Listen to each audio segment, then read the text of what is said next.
Ready? Yeah. Okay. All right. Still spinning. Can't type. All right, everybody, and thank you for joining us today. If you're in Kenya, this evening, for those of you in America this morning, thank you so much, everybody. So today, I am so honored again to have Professor PLO Lumumba. He doesn't really need an introduction because you all know him, and the response that we got once I posted the flyer was overwhelming. But today we'll be talking about unlocking the political stalemate, and Professor Lumumba is the advocate of courts of Kenya and Tanganyika. Welcome to Echo FM and Diaspora, Professor Lumumba. Thank you. Thank you very much for the invitation. Thank you. So, we wanted to talk, about Africa and, about Kenya. So just to get us started, Africa is so rich in resources, but yet is the poorest continent. Why is that, Professor? There are a number of reasons why the African continent continues to find ourselves in the situation in which it is. Mm-hmm. You will appreciate if you permit me to talk a little history. Yes, sir. In order to give context. Yes, sir. This is a continent that was the victim of slavery. Mm-hmm. And there is a sense in which that trauma has not left. This is a continent that was capitalized in violence. This is a continent that was brutally subdivided by the European powers, so that the Germans had their piece of cake in Tanganyika, in Dahomey, and in Namibia. And as early as the 18th century, the first genocide of the 20th century was the genocide of the Herero. This is a continent where Leopold of the Belgians killed 15 million people in the Democratic Republic of Congo. This is a continent where the French are present, the Spaniards are present, the Portuguese are present, the English are present, the Italians are present, and the Arabs also did their thing. And when we regained our independence, we regained independence in a context which was still controlled by the colonized. You will remember the former French colonies, except Guinea, actually entered into a pact for the continuation of colonization. You will remember the British also created the Commonwealth. And you remember the Portuguese were fighting for their independence until the 1980s. You remember Zimbabwe was fighting the regime of Ian Smith until 1980. And you remember that the South Africans were fighting the apartheid regime until 1990s. And you will remember that the Europeans were so systematic that in Nigeria, when they were leaving, they combined the North and South to ensure that they did not work. You remember that the British did the same thing in 1956 in Sudan. And those who therefore led the struggle for independence found themselves saddled with that reality. And those things have continued to haunt Africa. I remember so very eloquently 3 speeches which are important for us to appreciate. Perhaps 4. The first speech is 1957 on the day of the independence of Ghana by the Osagie for Kwame Nkrumah. And he said that the independence of Ghana means nothing unless all the rest of Africa is free. A year later, in 1958, in Accra, Ghana, he assembles the countries that are then independent, and he repeats the same thing. He repeats the same thing in Casablanca, Morocco in 1960. And the 4th speech is that of Patrice Emery Lumumba in Kinshasa, then called Leopoldville, on the day of their regaining independence. I think it is on the 30th of June, the year 1960. And he says that it is great that we have gained our independence, but 9 months later they have assassinated him. The last speech is on the 25th day of May 1963 by the Osagyefo Kwame Nkrumah. And he says, if we are not united, we are going to be manipulated.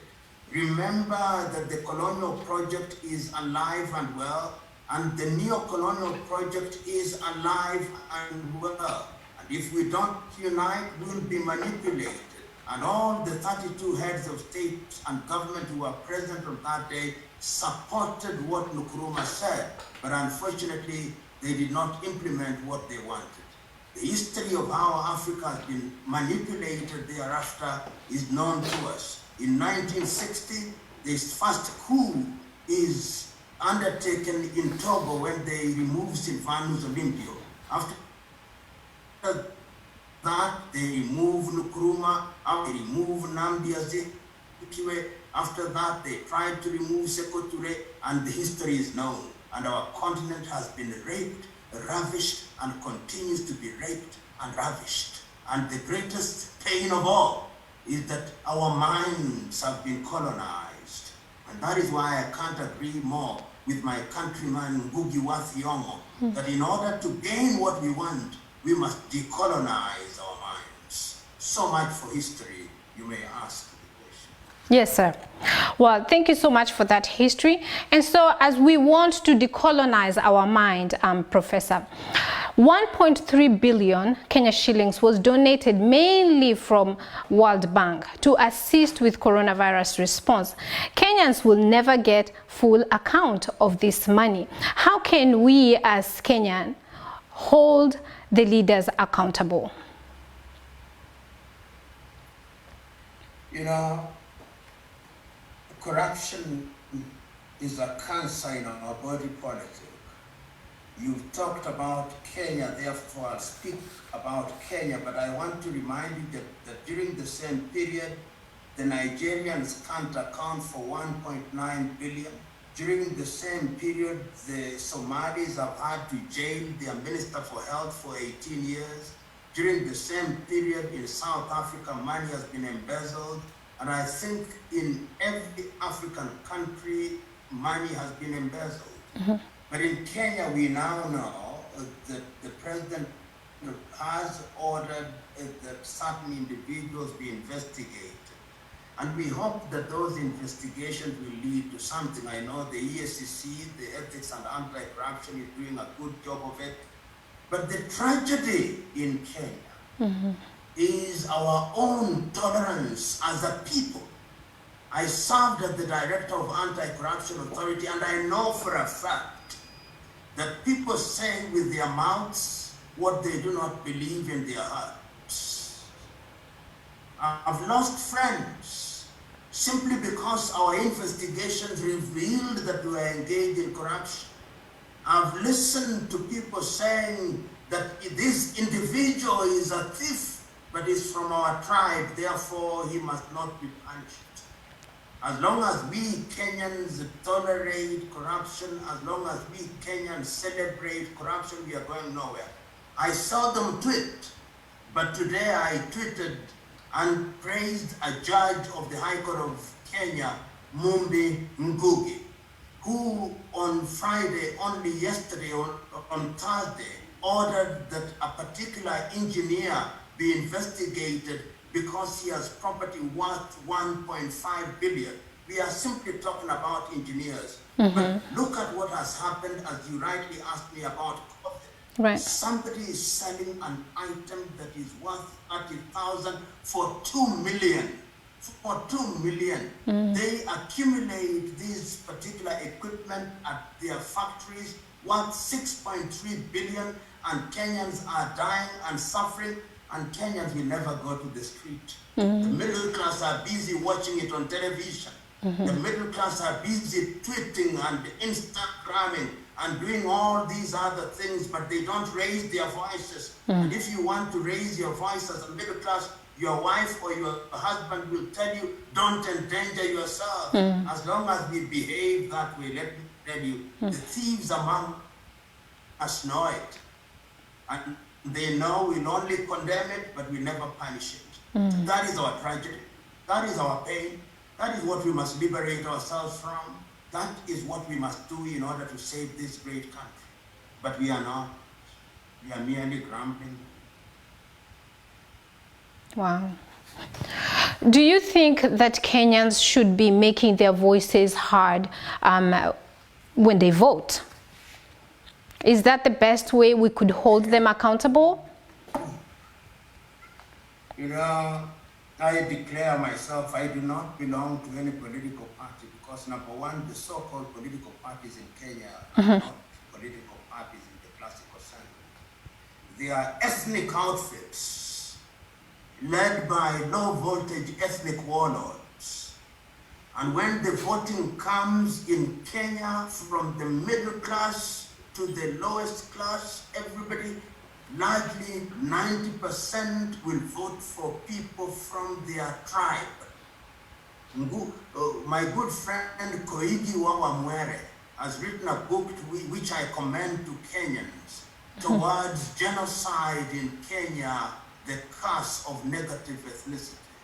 And Koigi says at one point that we Kenyans, and he says as if it is all of us, but it's the majority of us, we've been hypnotized by the political class, and we've been made to believe that the other ethnic group is our enemy. So that I can never understand it, Monica. When you want a good driver, you don't ask their tribe, you just need a good driver. Right. When you want a good manager, you never ask their tribe, you just need a good manager. When you want a good house help, you just need a good house help, you don't ask for their tribe. When you want a good teacher, you just need a good teacher. But when you want a president, you now begin to ask which tribe, which clan. How can a people think like that in the 21st century? Right now, you see the political environment in Kenya, you see Mount Kenya have met, the Luos have met, the Kisis have met, the Kalenjins have met. Where are the Kenyans meeting? Everybody is meeting according to tribe. Even the professional, even lawyers have tribal organization. Engineers have tribal organization. Doctors have tribal organization. In the 21st century, we behave that way and we think that we are building a country together. And we who are of the middle class, we tweeting groups, we Instagramming groups, we emailing groups, we Googling, blue jeaning and Zooming groups. We are the worst. Yes. Even when you are in the United States of America, you organize yourselves as Kikuyus, as Kambas, as Luos. How can it be that in the 21st century, if you organize yourself to celebrate your culture, I have no problem. But if you organize yourselves in order to feed the ethnic machine at home, then you are part of the problem, not part of the solution. And that is part of what. Absolutely, absolutely. So let me ask you this. An unintended consequence of the lockdown has been an increase in poverty. Many people have lost their means of making a living. There was actually a sad story about a mother who was cooking stones to make the children think that she was preparing some food, as she had nothing to feed her children. Is it legal for the government to lock down an area without providing some relief to these vulnerable people? Monica, anything can be legal. Anything. Question is it right? Is it moral? And the answer is, it is not. True that the COVID pandemic affected us. It is true that we were learning on the go. It is true that certain decisions were made which ought to have been made. It is true that certain mistakes were made which ought not to have been made. It is acceptable because nobody knew. And I think every country will acknowledge that they did not get it 100% correct. Yes. But let us look at the manner in which countries have reacted to pandemic in Africa. I'm not going to Europe and Taiwan Right. and South Korea. In Tanzania, the Tanzanian government had a cabinet meeting during the very first week in the month of March. I know this as a fact. And the argument was, do we lock down Dar es Salaam? Right. And they said, no, we are not locking down Dar es Salaam. We are going to lock down, to shut down institutions of learning. We are going to ensure that no sports facilities are there, but we are going to allow the economy to go on. And right now, whether you like it or not, Tanzanians have demonstrated they have not been as paranoid as we were. In Rwanda, they locked down, but the government took deliberate measures to cushion the vulnerable. Right. The same thing was done in Uganda. Burundi did not lock down at all. In Kenya, I know that there were attempts by government to cushion people, but once again, the level of corruption undermined these activities. And unfortunately, therefore, we have lost nearly 1.7 million jobs. Wow. In the aviation industry, we have lost. In the hospitality industry, we have lost. Let me just give you an example. Tourism, which brings us nearly 1.5 million visitors in the month of August. Yeah. This August, Kenya had no more than 4,900 visitors. That tells you the impact of these lockdowns. And you have seen the massive thefts. The 6.3 billion that has been lost in KEMSA would have fed millions, but it has gone into individual pockets. So I'm being very measured in my response to say that the government did certain things right, but there are certain things that could have been done better. You can see that even in the area of reopening schools, our minister for the time being in charge of education has been a personification of confusion. So that we are now the only region in the country that has open schools. And that is an indictment of us. In terms of the quality of personnel, there is no country in East Africa that rivals Kenyans. Right. Kenyans are the best. But unfortunately, when people in government are deploying individuals in critical areas, then it is not about technical know-how, but it is about technical know. And that is a tragedy, even if I use the word tragedy ad nauseam. Wow. Okay. So, Professor, politicking then has thrived during this pandemic. What are the main issues on the Kenyan landscape today? Do you think that our politicians, are just driven by greed?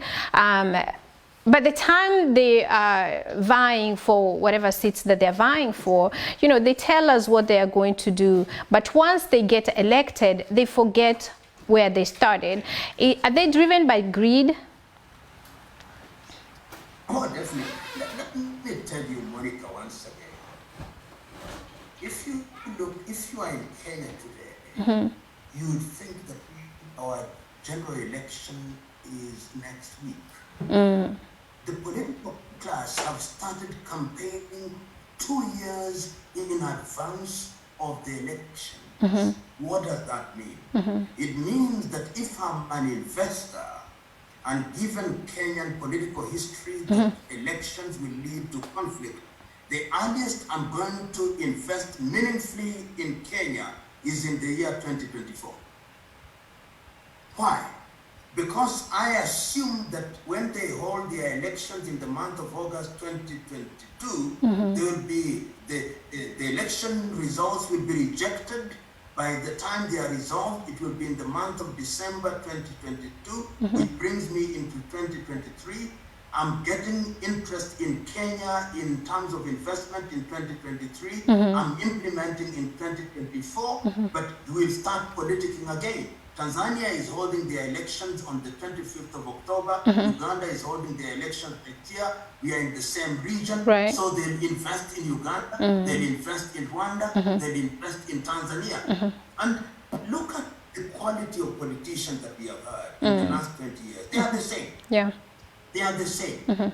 They are politicians who in the last 20 years have belonged to no less than 12 political formations.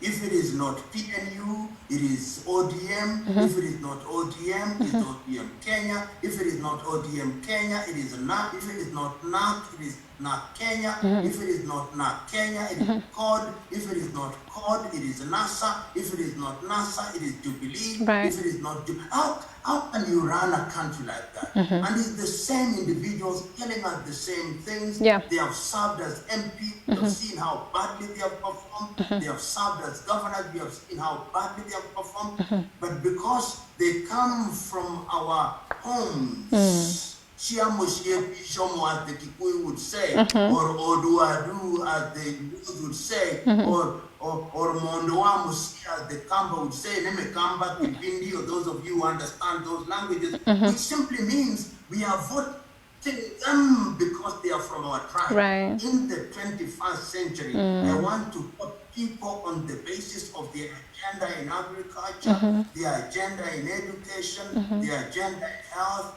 their agenda on pension, their agenda in innovation and invention, their agenda that speaks to the Sustainable Development Goals and the 7 pillars of the Africa Agenda 2063. None of our politicians ever do that. They are appealing to our ethnic sensibilities, and we are responding. You know, when I hear, for example, my friends from Central say, who will inherit Uhuru? Yeah. Which monarchy does Uhuru run? Yeah. That he has to be inherited. When I hear the Luos say, who will inherit Raila? Which kingdom does Raila control? Yeah. When I hear the Kambas say, who will inherit Kalonzo? Which kingdom does Kalonzo control? We are in a democracy, for God's sake. And then we think as if we are in feudal societies until the day that we decolonize. You are young or you are right. You're going nowhere. Right. Okay, so let me get on to something else, and then you know, you can tell me what's going on here. But Nairobi County has a duly elected governor, which is Governor Sonko. The president, however, invoked an executive order, and a parallel department by the name Nairobi Metropolitan Services, headed by Major General Badi, was created and now runs the city. Here are these two units, how are these two units rather coexisting, or is there a conflict in the law? Two things, perhaps three, to give a background. I was the secretary of the Constitutional Commission, and when we were doing the Constitution, we were very clear that Nairobi should not be a county. Nairobi should be governed in the same way like as Washington, D.C. is governed, or Abuja in Nigeria is governed. Okay. The political class decided that it should be a county, and then we got the quality of the people that we have. The truth is that those individuals have been underperforming. The truth is that the Nairobi is the mirror of Kenya. You don't want an administration that undermines what generates 60% of your revenue or your GDP. The truth is that the president persuaded the governor of Nairobi, Mr. Sonko, and he agreed to transfer certain functions to the Nairobi Metropolitan Unit. The truth is that whether one likes it or not, that unit is performing better than the administration of Mr. Sonko. The truth is, if you are not being politically correct, the administration, the county government of Nairobi should be disbanded so that we don't waste money, because we have a group of people whose only claim to fame is that they are quarreling on a daily basis. If they are not removing their speaker, they are electing another one. And if they are not doing that, they are fighting, and they are earning salaries which they don't deserve. It is unfortunate, but the reality is that what President Kenyatta did is correct. And the only thing that we are not bold about is that we are not disbanding the administration of Nairobi. We should, because it is a wastage of public funds. Right. And it's also something that makes me think. The electoral process in Kenya has consistently produced some of our worst men and women. And I said it in the year 2014 when I was speaking at St. Paul's University. And I said, and I created a word which I called Sonkonization. And I described it as individuals who have money whose sources you cannot tell, and who distribute such money with abject abandon. And I was proved right, and I've been proved right with the election of Waititu in Kiambu County, and with the election of Mr. Sonko in Nairobi, that because these are populists, therefore they'll be elected, they'll always win the vote. Yeah. But then they can't deliver the eggs, they can't deliver the goods. And what people want, deliver it. President Kenyatta was right in this regard. So do we still need to have a governor position then in Nairobi County?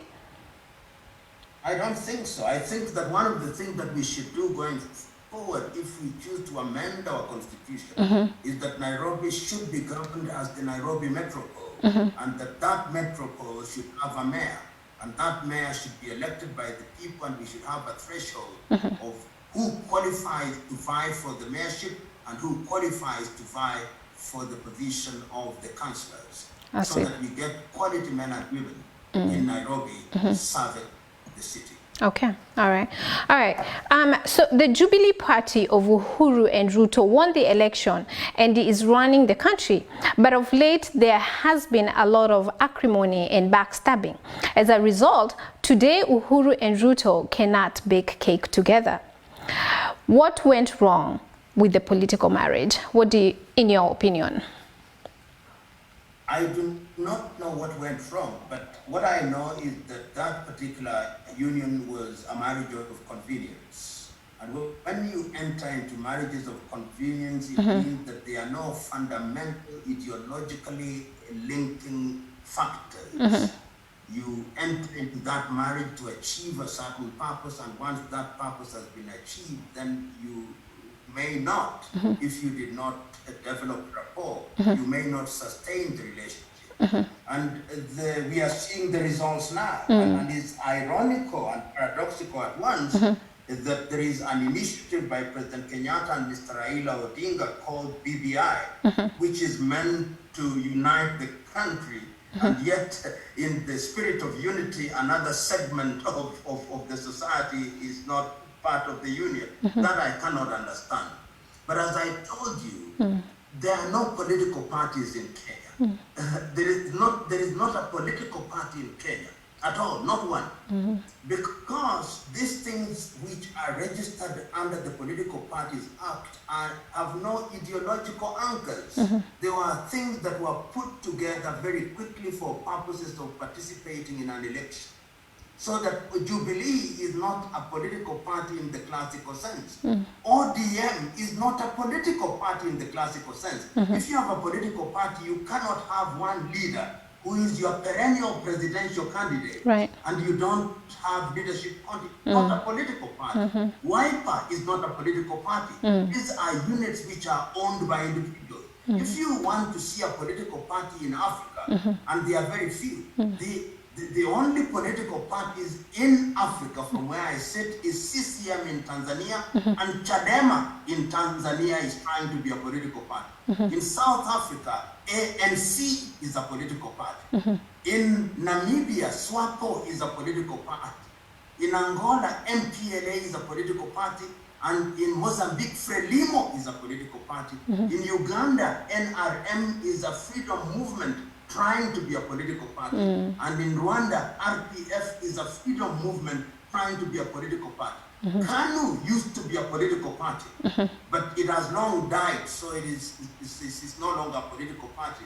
What we see are the kicks of a horse that long died, but is trying to be revived. Maybe it was comatose. But in Kenya, the thing, we simply call them political parties for want of a better word, but they are not. That's why they keep on changing. Ask any of the presidential candidates, ask any one of them whether they have ever contested elections on a party. They keep on changing political party. Even President Kenyatta, when he contested the presidency for the first time, it was a different party. When he contested for the second time, it is a different party. President Kibaki contested in DP, went into PNU. Mr. Odinga has contested in NDP. Mr. Odinga has contested under something called COD. He has contested under something called NASA. And I'm sure in the next election he'll contest under something else. So we don't have political parties.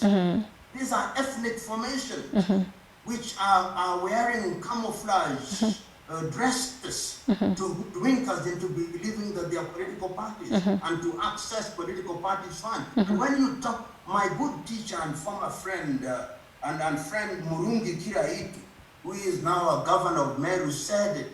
The political parties in Kenya are like matatus.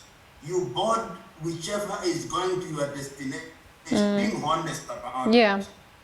And I think that kind of honesty sometimes is necessary so that we attack the problems at hand. Okay. All right. So I was watching a video. You were talking somewhere in Nigeria. I think it's an event that you had attended. And you said in that video that in the continent of Africa, we live in a continent in Africa where legislatures are measured by the number of funerals and weddings they attend. Have our politicians morphed into celebrities and rock stars? Perhaps they have morphed into something that is not the classical and traditional duty of a legislator. In a number of countries, the office of a legislator is not even a job. It is not a permanent job. It is something that you serve because you are public spirited and you are entitled to an allowance simply for legislative work. You will know that the Kenyan parliamentarian is perhaps the best paid in the world relative to our GDP. Relative to our GDP, the Kenyan parliament is the best paid in the world. And in a review undertaken by the Auditor General in the year 2016, in which I participated, he said that the current Kenyan legislator is taken care of 115 times more than the legislator at independence. But that is apart from the money that they control, called the Constituency Development Fund. The people know this, and because they do it, they also expect their MPs to give them money. And many of these MPs, although they are full-time members of parliament, when they are lawyers, they continue to be in active practice. When they are doctors, they continue to be in active practice. When they are engineers, they continue to be in active practice. But when they leave office, they still are entitled to gratuity, and they are entitled to pension if they have 2 terms. And they have companies through proxies, through spouses and relatives, which are offering services to their constituencies. So there is a sense in which calling them celebrity perhaps is not the word. And what they have become is that they have become monsters. And they have become multi-millionaires. And because the people are poor, they have become what I call latter-day Robin Hoods. You remember the history of Robin Hood. They take from our taxes and share very little with the electorate. So that your typical Kenyan MP, when he is in the rural area, cannot leave Nairobi if they don't have $1 million shillings for a weekend. And during the weekend when they are at home, there will be constant cooking in their homes, and when people leave, people will leave with goodies and money. How can a country grow that way? How can you run a country that way? Where handouts define how successful you are. How can you? Yet we do. We do. I think we also allow them to. So let me take you back on the corruption issue again. But to fight corruption, one of the things you need is a strong and fair Auditor General. But the seat has been vacant for some time since the previous auditor retired. Who is auditing the books to ensure corruption does not thrive? First of all, let me correct correct. We now have a substantive auditor general. Oh, we do. It does have a substantive auditor. Okay, I stand corrected. Yes, we do. And the other thing that we forget is that we tend to assume that the office of the Auditor General is an individual. No, I mean, the office of the Auditor General is an institution. And even when there is no substantive holder of the office, there will be people who are doing good work there. So that is part of the problem that we also have in Africa, the assumption that individuals are the ones who run the roost. The truth is that these institutions are strong and that individuals who are at the helm simply give policy guidance and direction. But I want to confirm that we have the Auditor General, and you can see she is a lady. She did, in fact, on Friday, generate a report saying that people in Kemsa who embezzled money out of the COVID funds ought to be investigated. And remember that it is also work that involves several agencies. We have the Directorate of Criminal Investigation, we have the Ethics and Anti-Corruption Commission, we have the Office of the Ombudsman, which should be useful but is not, and then of course have the Office of the ODPP, and we also have other agencies, and I think there is a sense in which all these agencies working as a team should be able to address the issues at hand. Okay, so let's talk about what is going on right now, where CJ Maraga has advised for the dissolution of the parliament due to its failure to enact the 2/3 rule. First of all, can you explain to us, you know, just for somebody out there that doesn't understand, what is the 2/3 rule? Gender rule, 2/3 gender rule. 1/3 rule. The rule was, when we were making when we started the process of making the Constitution in the year 2000, there are a number of things that we read. We said, among other things, that we were going to ensure that marginalized segments of the society were mainstreamed and included. We said persons with disability fell in that category. Certain ethnicities such as the Ogiek and the Dashnach and the Terik fell in that category. And we then identified that women who constitute more than 50% of the population have also been historically marginalized. And that therefore, when you subject women to fast past the post-electoral system, they will not be voted in, notwithstanding that the majority of voters are women. Right. And we said that that is because of patriarchy, so that even women themselves don't think that their fellow women will make good leaders. Right.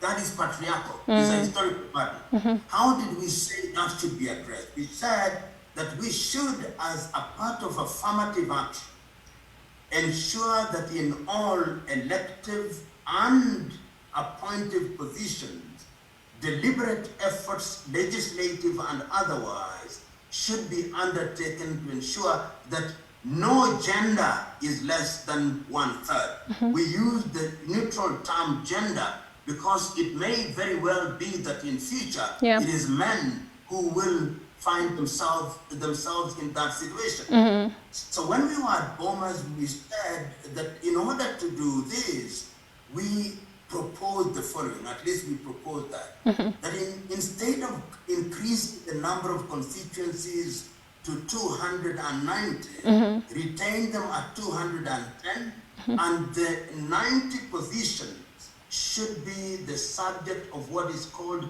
mixed member proportional representation, where we ensure that each political party, and I'm using the word party very loosely, when it goes to election, will present us with a list of 90 people, and on the basis of the number of votes they have, they will then have, if it is mixed member, it would mean the list goes this way: man, woman, man, woman, man, woman, man, woman. Right. So whatever happens, you have 45 women.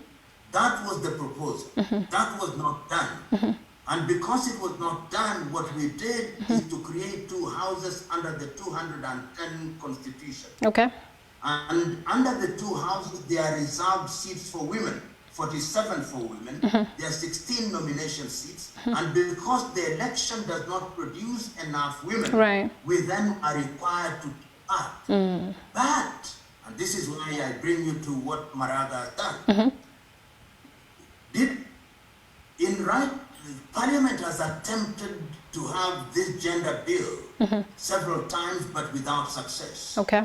So Monicah is empowered under the Constitution to recommend that Parliament will be dissolved. Was he right in making that decision? From a technical standpoint, he was. Okay. But from a purely jurisprudential standpoint, was he right?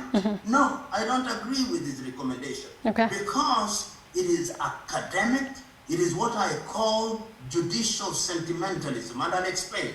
Today, if President Kenyatta dissolves Parliament, and we go to election and we don't get enough women, what will we do? Because the Constitution at Article 97 tells you the composition of the National Assembly. It is set by Constitution. And Article 98 sets the Stalemate. In other words, the numbers of the people to be in Parliament is fixed by the Constitution. Okay. So the first thing to do if you want to resolve the gender issue is to amend the Constitution so that the architecture is right. And as a teacher myself of constitutional law, this is the first thing that I was taught in first year. A judicial interpretation must never be an interpretation that leads to a practical absurdity. If you implement Monicah's recommendation to the president, it will lead to a practical absurdity. There will be no parliament to pass budget for the election. There will be no way of addressing the question of how to introduce the women because parliament or the constitution fixes the number. So I think jurisprudentially, Monicah is wrong. Mechanically, and you only interpret constitutions mechanically if you are in a moot court, if you are a first-year student. You don't do that. And what he has done is wrong. From mechanically is right. If you want to look at the mechanics of the law, but the law is made for men, not men for law. If I was teacher on this particular issue, you would score a maximum of 3 out of 10 on poor constitutional interpretation. So what I hear you saying is that CJ Monicah can only recommend, but does he have the authority to dissolve the parliament? No, he doesn't. And in fact, I think the courts will find, there are now 2 cases in court, the court will find that his interpretation of the Constitution is absurd. What we ought to be doing now, and I'm one of the supporters of this idea of affirmative action for women from day one, but let us do it in a manner that is in conformity with the Constitution. And that is why I support a process of amending the Constitution to clean up some of these things, these creases that are to be found in our Constitution, which was messed up by politicians in Naivasha in the year 2010. This is the opportunity to do it. Okay, I want to get into something else. So I'm sure a lot of people out there would agree with me that healthcare is a human right. In Kenya today, if one is unable to pay their hospital balance or hospital bill, they're detained as they continue to accrue more charges. Is it legal to hold someone in hospital against their will without medical necessity just because they are unable to pay? Let me give you a very practical example. A young man from my rural village was at the Nairobi hospital. The bill accrued to 11 million. That is, the bill at the hospital was 11 million. The bill at Lee Funeral Home was 800,000. Ultimately, the family succeeded in raising 5.7 million. He was buried in my rural home today. His body has been detained by the hospital for the last 3 months. Tragic. And it is tragic because the successive Kenyan governments have not implemented what I call universal health care. If you look at the whole idea of the National Hospital Insurance Fund, it was designed, and it was a very good design, one of the better designs in Africa of universal health care. And I hold the view, when I grew up in Nairobi, here in Nairobi, Kenya, we had clinics working. And even in rural Kenya, clinics were working. You go to a clinic, you get a medication, you get a doctor, and you get medication for free. Then, of course, we lost it. So in direct answer to your question, the Constitution is very explicit that health is a right, but we also must appreciate that they are private hospitals. Right. And these private hospitals are driven by commercial rules. Right. And if you go into such hospitals, of course, you find yourself caught up by them. Right. And I think that going forward, having seen what's been happening in this commercial outfit, is that the government must go full throttle to deal with universal health care. I see the many counties in Kenya, the 47 of them, efforts are being made in that direction, and the referral hospitals are being equipped in that direction. One of the things that I would love to see is the thing called KEMSA should be disbanded so that you make healthcare a part of the devolved things, devolved services that are rendered at the county level. And I'm looking forward to reformed counties, not counties. So I can't agree with you more that the Constitution itself is explicit that healthcare is indeed a fundamental right. All right. So talking about healthcare and, on the job issues, Mbagathi Hospital has featured in the news with complaints of workplace sexual harassment. What legal protection do workers have, and how does one go about reporting those instances? The truth is, and rights of this nature, Prof. Mbagathi just featured, but you will be told that this happens in very many workplaces. There is a sense in which there is need for constant education of how to behave in the workplace. And it is not only in the medical field, it's in all fields. Right. Women are subjected to harassment, and progressively now, even men are being subjected, and we don't talk about it. So one of the things that I think should happen is that there should be workplace training for people to tell people how to behave, and we should have proper reporting systems so that if individuals are found in a situation where they are using their position of power and authority to harass women or to harass men, not as common as it is with women, then they are punished, right, and punished publicly. And women must also be empowered. Right. Because sometimes people are harassed, and because they are not empowered, they think they need their jobs, so they go to work on a daily basis in an atmosphere of harassment, and they do and say nothing about it. But the beauty now is that I know there are quite a number of non-governmental organizations which are very active in this area in Kenya. And if you look around, you will be exposed, and you'll have a mark of Cain on your forehead, and you will be punished. But this is training that must go on in the workplace, right, consistently, that people know that you have no authority to use your position in the wrong way. And I agree with you. Sexual harassment is just not in healthcare. It's in every workplace. But do you know if there's any no retaliation law that protects the victim if they report their superiors? Oh yeah, but now, perhaps not a universal sense, but I know in many institutions, some of which in which I'm involved, where there are guidelines in that regard. The only area, of course, in which you have no retaliation, not in the American sense, but with the whistleblower and the Witness Protection Act, the theory that is found in those pieces of legislation is then cascaded in guidelines, workplace guidelines. And these workplace guidelines are guidelines that I believe in institutions where they are not, people should be made to sign. I know in certain organizations, people are not even allowed to have affairs if you are in the same organization. If you want, then you just leave.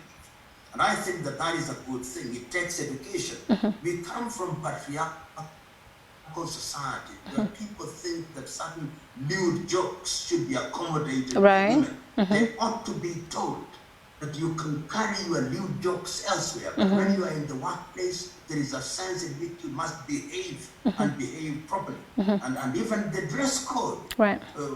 This idea, and I know there are some of my friends who say, my dress, my right. No, there are certain places where you've got to dress in a particular manner because it is decent to do so. Right. And the organization will define what is decent. The truth is, if a woman goes into an office with a skirt that is way above the knee, it will be a distraction. So you can have your dress the way you want, but not in the workplace.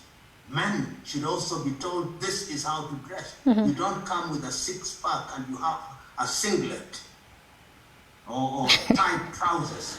These are things. I mean, the civil societies, tight trousers that are revealing every part of your anatomy as if you are wearing a leotard. We must not allow some of these things because the world must be ordered. All right. So talking about healthcare, Professor, we've witnessed doctors in Kenya doing operations on the wrong patient. If it was in America, it would be a multi-million-dollar lawsuit. Can you tell us about malpractice law in Kenya?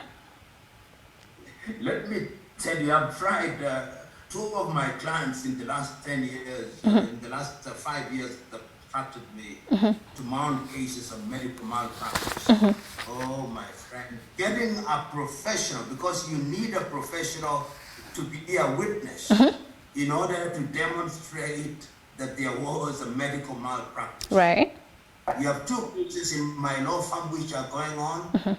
I can't get a Kenyan doctor to testify against a Kenyan doctor. I've now succeeded in getting one from Germany, and I've succeeded in getting one from Sweden to testify. And they'll be testifying remotely. Because this is the case that I'm dealing with, just to tell you, because I'll name no name, we could demonstrate that a particular doctor had presided over childbirth, and out of 5, within a period of 5 years, the children are all suffering from cerebral palsy. And we can demonstrate that what was happening is that the mother and the child were in distress because this particular doctor was not available, and the nurses did not know what to do.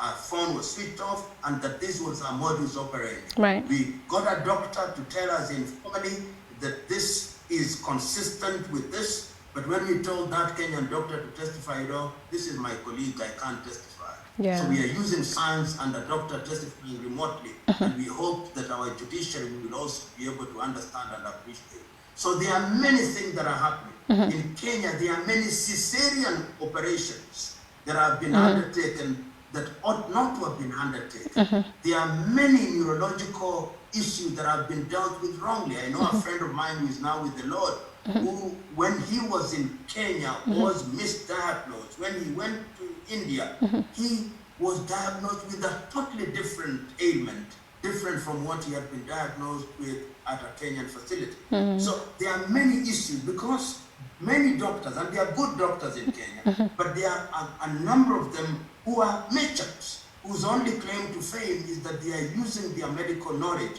for purposes of acquisition of material wealth and building flats and buying things in Dubai and other places. There is no shortage of it. Right.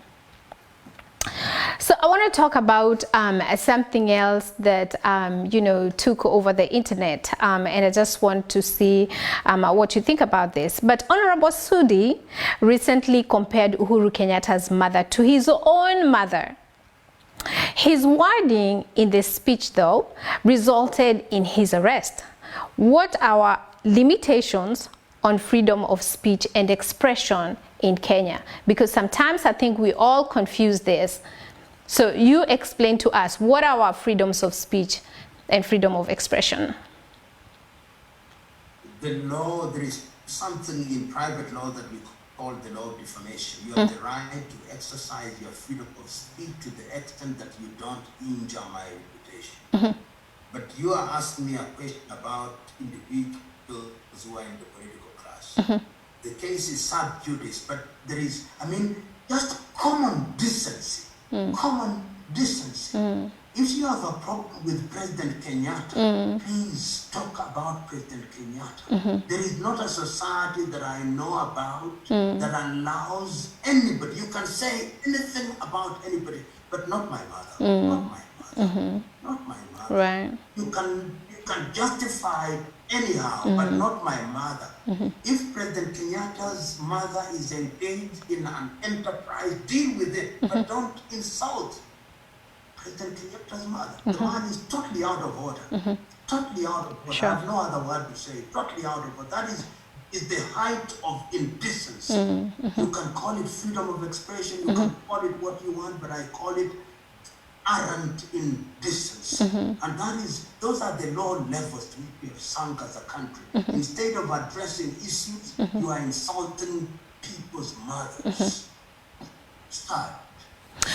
I remember when Obama was running, you know, other politicians would attack his children and his wife, and Obama said, my children and my wife are off.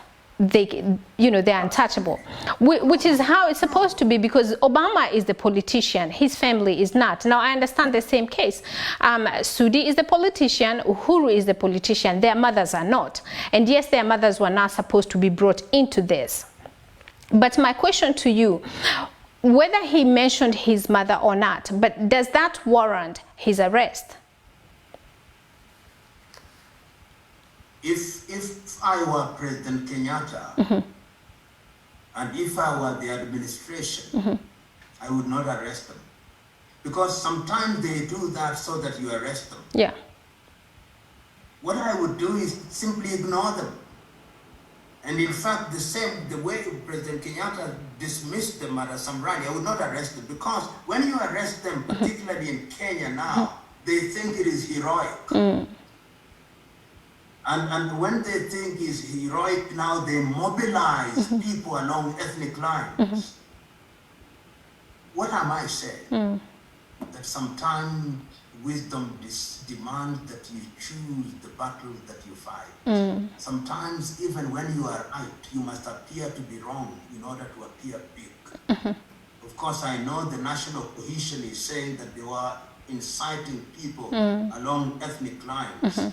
If I were the person concerned, somebody may say, you are saying that because it is not your mother who was insulted, but I'm being objective about it. Such people, you ignore them. Then you deny them the oxygen of publicity. Right. But when you arrest them, they come out of the court and they are strutting like peacocks. And they say that we are fighting for a just cause. Then they appeal to ethnic sensibilities. You create false heroes. And you undermine yourself. Right. I would not have arrested them. I understand. So now I have a question from David Dambre, and he says, the intentions of the Chinese government's presence in Africa is well known and documented. We've seen this in Zambia, Zimbabwe, Ghana, and South Africa, to name a few. It seems like every debate circles around debt trap diplomacy and natural resources. However, the Chinese presence in Africa extends beyond these areas. The question is, what is the Chinese strategic interest in Africa, given that natural resources are no longer something they so need? And his second part of the question, has Africa become the new frontier for the Chinese and the great power competition? Let me respond by saying that a year ago, I think, I watched the CGTN news, and the Chinese, there are 2,000 plus delegates were assembled in Beijing. And they were discussing how China is going to relate to the world 100 years from that date. What did that mean? That none of the delegates who are present there will be alive in 100 years. The Chinese know what they want and they have defined what they want. And it is the duty of every country to define what it wants. That is what a country ought to do. The problem of African countries is that they don't think of the next generation, they think of the next election. That is why our planning cycle is in multiples of 5 years. We don't think about the next generation. The Chinese are thinking about the next generation. The Indians are thinking about the Americans are thinking about the next generation. African countries don't. Right. It is true that Africa is still the home of many natural resources. If you are talking about coltan, the single mandatory ingredient or rare earth that is used in every mobile equipment, the Democratic Republic of Congo still has more than half of the deposits in the world. If you talk about uranium, it is Africa. If you what is sometimes called the Chinese steel, the steel that is used in making medical equipment, they call it French and Chinese, but it's found in Africa. Africa is the repository. If you look at critical things like gold and copper and other choice minerals, so the mineral wealth is still going to be important. But then there is the geostrategic interest. The geostrategic interest is that you want to control the corridors of trade. The Belt Road, which is mimicking the old Silk Road through Pakistan, into India, into Southern Europe, and ultimately, I think we'll get into Africa through Morocco. That is very important. You now see the Chinese have a base in Djibouti. You can see the Chinese are now getting into very many ports in the world. Sri Lanka, and they want to do a number of things in Africa. So geostrategically, I may be wrong, but I think that the United States of America is a power on the decline. But just like the turning of the Titanic is not so visible, it may take 100 years. The emerging hegemon in the world is China. And what are they doing? Capturing Africa. It is a new partition of Africa. And Africa, if we are not careful, we are going to be partitioned by Europe. The United Kingdom, after exiting Europe, is coming again under the guise of Brexit and through the Commonwealth. The Chinese are coming, the Indians are coming, the Arabs are coming, the Americans are coming, and that is why they still want us to be kept divided. It is our duty now, under the aegis of the African Union, to expedite the process of greater affinity in the things that we do. And that is why I'm one of the, or so I think, of the Africa Continental Free Trade Area, which ought to have started operations in July, but will now start operations in the month of January 2021, courtesy of COVID. And I believe that if, with the 1.4 billion of us, we break down tariff and non-tariff barriers, we go into massive generation of power, whether it's hydroelectric, and I know that the Grand Ethiopian Renaissance Dam is doing well, 10,000 megawatts. We do Inga in the Democratic Republic of Congo, 40,000 megawatts. We do Julius Kambarage, Nyerere in Tanzania, 2,000 megawatts. We do nuclear, we improve Akosombo, we do geothermal, we do solar in central, in southwestern, in Sahrawi, we do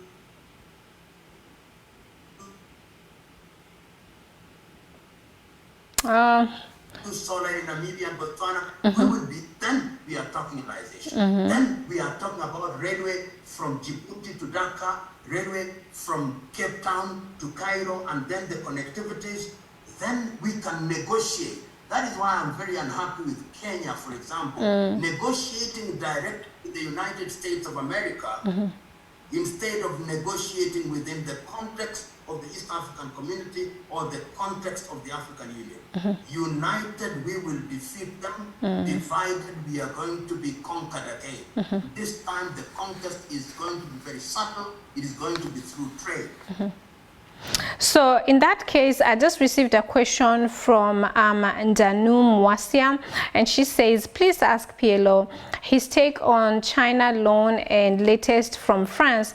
Is it really necessary given that Kenya as a country has a lot of resources which is well managed? There won't be need. I think you kind of have covered that, unless if you want to add on to something. But I'd like to go to another question that Washo sent me. And she says, I have a question for PLO. He is full of wisdom and has been for years. How come his incredible Pan-African views never really materialized? For example, teaching Pan-Africanism in curriculum. Each African country foster Pan-African oriented goals. That's a question from Washo. What are you doing? Oh, okay. You're back. Professor, did you hear me? Yeah, that is technology. Yeah, okay. I'm back. I am back. Yeah, you're back. Yes, but I missed a question. Okay, all right. So it's a question from Washon Dirango, and she says, PLO is full of wisdom and has been for years. How come his incredible Pan-African views never really materialized? For example, teaching Pan-Africanism in a curriculum. Each African country foster Pan-African oriented goals. Ms. Ndirangu is not familiar, is asking that question because she's not familiar with what we do. I would invite Ms. Ndirangu after this to just Google what my foundation at least does in Africa. We are present in 38 African countries, in 10 countries outside of Africa, and young men and women are doing great things. One of the things that we must never do in Africa is to judge ourselves too soon, because we judge ourselves for over 10 years, over 5 years. And I'll give an example which you, Monica, in the United States will be familiar with. When the American Declaration of Independence in 1776 said, we hold this truth to be self-evident that all men are born equal, that they are endowed by their Creator with certain alienable rights, that among these are life, liberty, and the pursuit of happiness. At that time, it did not mean women were not included, black men were not included. Right. Until 1963, Martin Luther King Jr. was fighting in Alabama with his comrades for the black man to vote. And Ms. Ndirangu, until this year, George Floyd was still crying, I can't breathe. Yeah. Over 200 years later, I can't breathe. So some of the things that we are saying now will materialize possibly in 50 years in their full splendor. The things that I'm saying now are not new. Kwame Nkrumah was saying them before me. Marcus Garvey was saying them before me. Kambarage Nyerere was saying them before me. Steve Biko died for them. Dedan Kimathi Washiuri died because of them. Meka Tilili Wamweza died because of them. It is the spirit that must be kept alive. And this is what I say. In order to create a nation, an ocean, you need droplets. The droplet is not the ocean, and the ocean is not the droplet, yet the droplet makes the ocean. My contribution is that I try on a daily basis to be a good droplet. And you too should. And in the fullness of time, you'll see that one of the things that I try to do now is to back my words with action. And just see, go into our website, the PLO Lumumba Foundation, and see how we are trying with the urban agriculture, in the arts, in innovation, in education, in mentorship. By God's grace, we are trying to match our words with our action. I have another question from another listener, and he says, you're popular or have name recognition. You're likable and very eloquent when you speak. Why haven't you run for office to help us deal I'm sorry, but they said with the hyenas. But if he's a Kenyan, he will remember that in the year 2007, I founded a party called Chama cha Uzalendo. And he must remember that I contested in Kamukunji constituency. And the votes were found scattered everywhere, and it took 8 months to declare somebody a winner. And he will remember that I've written 2 books of my experience. One is called A Call for Hygiene in Kenyan Politics, and another one is called Sanitizing Kenyan Politics. And I remember I said, even before I contested, that I'm going here to demonstrate that Kenyans will never elect a person who comes with ideas. They look for his ethnicity. So I've tried and I've demonstrated that Kenyans are not interested in ideas. Read my book, A Call for Hygiene in Kenyan Politics, and read my book, Sanitizing Kenyan Politics, out of my experience in contesting Kamukunji in the year 2007. I tried to match my words with my deeds. Okay, I have another question. I have another question here from Edward, and he says, you always advocate for political hygiene in African states. How can Kenya achieve hygiene in the political arena? And his second part, he says, how would you rank Kenya in Africa in the effort to institutionalize democracy? What we have in Kenya is not democracy, it's chaos and indiscipline. And if you are Kenyan, you know that. First of all, the electorate, the Kenyan electorate is part of the problem. Because the Kenyan electorate is mobilized ethnically. If you look at Kenya as I speak now, and in the last 1 week, I've managing director of the Daily Nation. I wrote to the managing director of the Standard. I wrote to the managing director of Media Max. I wrote to the managing director of Radio Africa to tell them to change their reporting. Because your typical Kenyan newspaper will read like this. Luos say this. Kikuyus or Mount Kenya says this. Kamba say this. And all of us, or most of us, are sensitized in that direction. And if you look at the political players that are here now, these are the same people you talk about the political hygiene.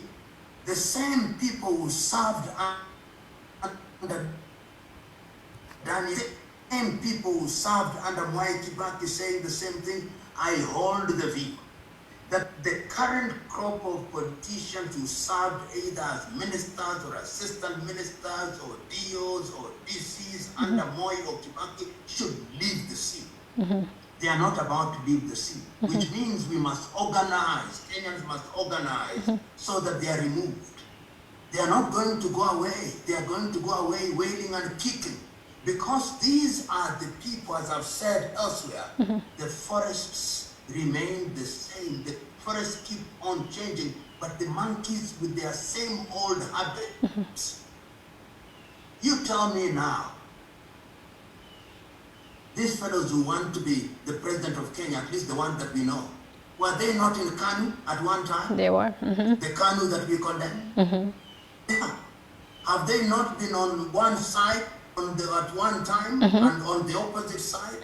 So it is a game of music for chairs. So when I hear people saying that these fellows are going to bring change, I say, surely.